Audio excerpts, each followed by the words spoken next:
بات یہ بیان کی جاتی ہے کہ حکم جو ہے وہ ادب سے اوپر ہے، تو بعض الٹا لے کے ہم کہتے ہیں ادب حکم سے اوپر ہے، تو اس میں اصل بات کیا ہے؟ کیا ہے؟ نہیں، حکم جو ہے وہ ادب سے اوپر ہے، یہ تو خیر ہے۔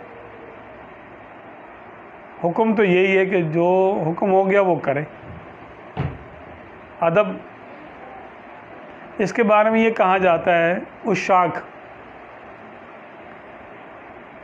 کی میں سعادت میں فرماتے ہیں کہ اگر کوئی، امام غزالی رحمۃ اللہ علیہ فرماتے، اگر ایک عاشق اپنے محبوب کے عشق میں گرفتار ہو اور فریفتہ ہو جائے، دیوانہ ہو جائے، محبوب اس کو کسی بات کا حکم دے کہ تم میرا پیچھا چھوڑ دے، دفع ہو دے یہاں سے، شکل مت دکھائیو اپنی، تو اگر وہ عاشق ہیں تو شکل دکھائے گا، پھر بولے گا بھائی تم جو مرضی کیا، میں تیرے پیچھے ہوں، بات نہیں مانے گا۔ مطلب یہ عاشق بننے کے لائق ہے، پورا عاشق ہے یہ۔ اس کو مارنے کی دھمکی دو، کاٹنے کی دھمکی دو، جلانے کی دھمکی دو، مارو، کوٹو، کٹواؤ، پٹواؤ، یہ بولے گا بھائی ٹھیک ہے لیکن میں تیرے پیچھے ہوں۔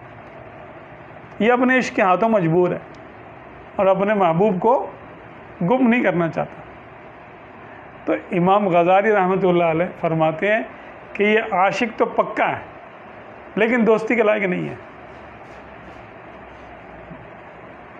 محبوب بنانے کے لائق نہیں ہے۔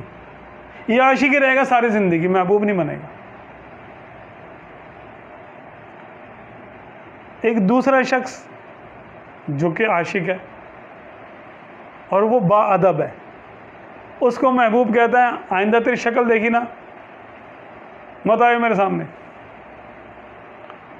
اور وہ اس کا حکم مان کے چلا جائے، پھر کبھی نہ آئے، مر جائے اس کے فراق میں، لیکن کہے کہ کیا کروں، حکم ہے، سامنے نہیں آ سکتا۔ وہ دوستی کے لائق ہے، وہ محبوب بن جاتا ہے بندہ کہ الامر فوق الادب۔ امام غزالی رحمۃ اللہ نے فرمایا کہ یہ محبوبیت کے دوستی کے لائق یہ ہے، کیونکہ وہ عشق میں نافرمان ہو گیا ہے، محبت کی وجہ سے نافرمان، تو اس لیے اس پہ غضب نہیں ہے، لیکن کر تو نافرمانی رہا ہے نا، اپنی مرضی کر رہا ہے، محبوب کی مرضی نہیں دیکھ رہا، اپنی مرضی کر رہا ہے اور محبوب کی مرضی نہیں دیکھ رہا، تو عاشق ہے لیکن محبوبیت کے لائق نہیں، تو اس کو عاشقوں میں رکھتے، محبوبوں میں نہیں لاتے اس کو۔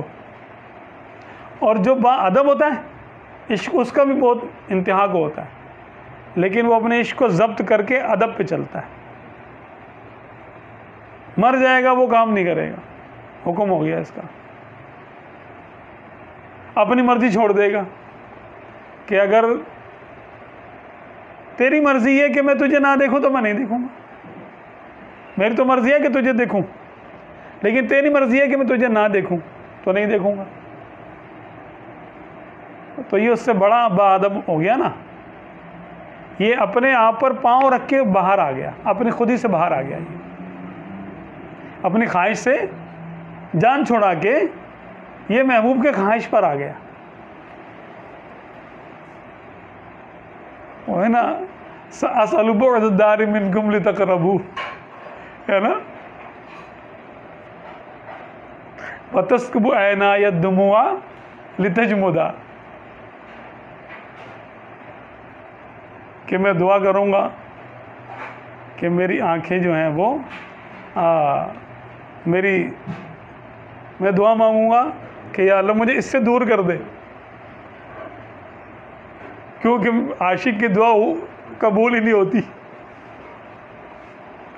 میں دعا کروں گا کہ یا اللہ مجھے میرے محبوب سے دور کر دے تاکہ میری دعا قبول نہ ہو اور میں تم سے قریب ہو جاؤں، ہے نا۔ تو یہ عاشقوں کا یہ بھی ایک معاملہ ہوتا ہے، لیکن عاشق اگر پکا ہو گیا، پختہ ہو گیا ہے اور اپنی خواہش سے باہر آ چکا ہے تو وہ محبوبیت کے درجے پہ آ جاتا. پھر عاشقوں کے امام حضرت موسیٰ علیہ السلام، انہوں نے کہا رب ارنی انظر الیک، یا اللہ مجھے دکھا، میں تجھے دیکھنا چاہتا ہوں. آپ صلی اللہ علیہ وسلم محبوبوں کے امام ہیں، آپ نے کبھی فرمایا یا اللہ میں تجھے دیکھنا چاہتا ہوں؟ وہ اپنی بندگی میں رہے کہ میں بندہ ہوں، میں کیا بولوں بھلا. کیا آپ کو شوق نہیں ہوگا رب سے ملاقات کا؟ کیا آپ کا عشق کس درجے کا ہوگا کوئی سوچ سکتا ہے؟ لیکن آپ صلی اللہ علیہ وسلم نے کبھی دعا کی؟ کوئی منقول ہے ایسی دعا؟ یا اللہ میں تجھے دیکھنا چاہتا ہوں، دکھا دے. لیکن اللہ تعالیٰ نے دکھایا نا، خواہش پہ نہیں دکھایا، فرمائش پہ نہیں دکھایا، اب بغیر فرمائش کے دکھا دیا. تو جو اپنے عشق کو دبا کے خواہش کو کنٹرول کر لے اور محبوب کے خواہش پہ آ جائے، وہ محبوب بن جاتا ہے، محبوب کا بھی محبوب ہو جاتا ہے. یہ بات ہے. اسی کچھ دعاؤں کا ذکر آتا ہے، اللہ تعالیٰ کے دیدار کی جو دعائیں کی جاتی ہیں نا، تو وہ کیا کریں گے؟ کون دعا کرتا ہے؟ یہاں پہ تھوڑی کریں گے.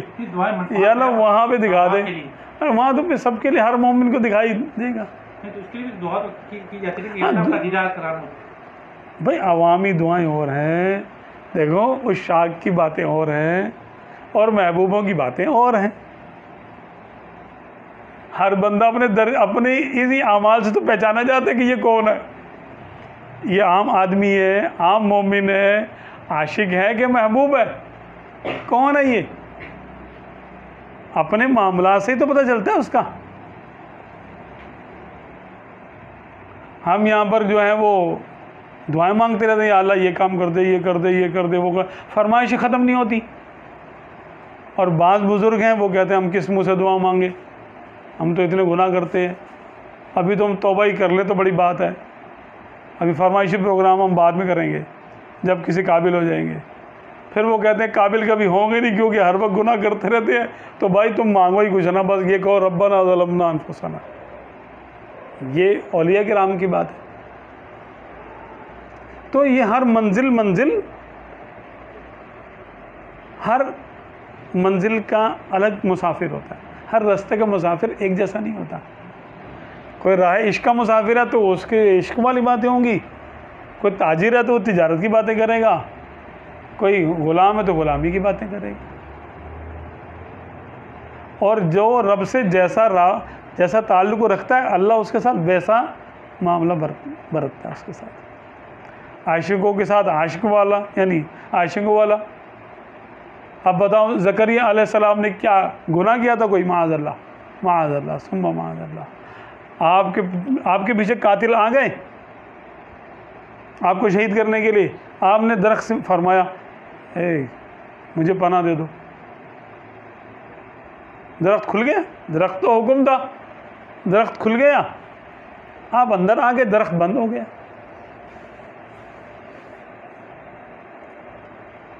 شیطان نے دیکھ لیا، شیطان نے آ کے بولا اس درخت میں کاٹ دو اس کو. اب انہوں نے ایسے نہیں کاٹا، اوپر سے لے کے آیا آ رہا.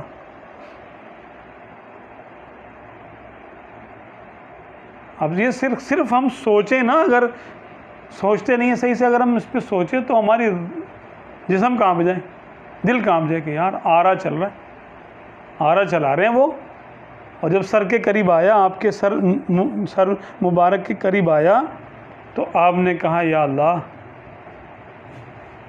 اب عاشقوں سے دیکھیں معاملہ کیسا ہے. عام مومنوں والا معاملہ نہیں ہے. عام مومن یہ کرتا تو بھائی بہت بڑی کرامت تھی، یہ تو اللہ نے بچا لیا، ارے واہ بھائی ولی ہوتا، ارے بھائی بچ گیا، ماشاء اللہ ماشاء اللہ. لیکن ان کا معاملہ تو ورا الورا، ولیوں سے تو بہت اوپر، نبیوں میں بھی اونچا مقام ہے ان کا. زکریا علیہ السلام کا، ان کا معاملہ عشق کا تھا اللہ تبارک و تعالیٰ سے. اب پھر عاشق کا معاملہ ہوا کہ اب عشق کا امتحان دو. اف نہ کہنا، ایک مثال قائم کر دو.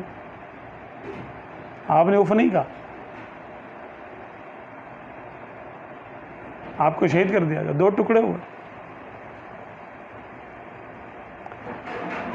کہ محبوب یہ نہیں چاہتا کہ میرا عاشق کسی اور سے بات کرے. مدد کدھر؟ یعنی تم نے حکم کیوں دیا کسی اور کو؟ تسمہ ٹوٹے تو حکم یہ کہ مجھ سے مانگو. یہ اس شاخ کے لیے ہے. ہم تو یہاں پہ ایک دوسرے سے سب کچھ کہہ رہے ہوتے ہیں. ہم پہ تو کوئی اللہ نہ کرے الامان والحفیظ نہ کوئی آرا چلتا نہ کچھ ہوتا. ہماری کیا اوقات، کس گنتی میں ہمارے ساتھ تو کچھ بھی نہیں ہوتا.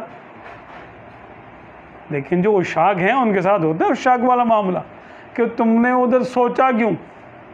سلیمان علیہ السلام نے کہہ دیا کہ یار میں یہ کام کروں گا. ایک واقعہ ہے، وہ اس کی تفصیل آپ جو ہے وہ دیکھ لیجئے گا. انشاءاللہ آپ کہنا بھول گئے، آپ نے نہیں کہا، کچھ بھی نہیں ہوا. ایک مرتبہ آپ صلی اللہ علیہ وسلم نے غالباً سورہ کہف کے بارے میں، یعنی اصحاب کہف کے بارے میں آپ صلی اللہ علیہ وسلم نے فرما دیا. پتہ نہیں کن تجلیات میں آپ صلی اللہ علیہ وسلم کا دھیان ہوگا کہ انشاءاللہ کا لفظ نہیں فرمایا کہ میں تمہیں کل بتاؤں گا اس کے بارے میں. وہی رک گئی، کل وہی نہیں ہے. پھر آئی تو یہ آئی وَلَا تَقُولَنَّ لِشَيْءٍ إِنِّي فَاعِلٌ ذَلِكَ غَدًا إِلَّا أَن يَشَاءَ اللَّهُ. ایسی ہے نا کہ اے میرے محبوب کسی بات کے بارے میں ایسے مت کہا کرو کہ میں یہ کام کل کروں گا، مگر یہ کہا کرو کہ اگر اللہ نے چاہا.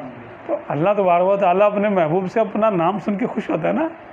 مطلب مجھے شامل رکھو، میری طرف توجہ رہے تمہاری. عاشق اور محبوب کا بڑا نازک معاملہ ہوتا ہے، رشتہ بہت نازک ہوتا ہے.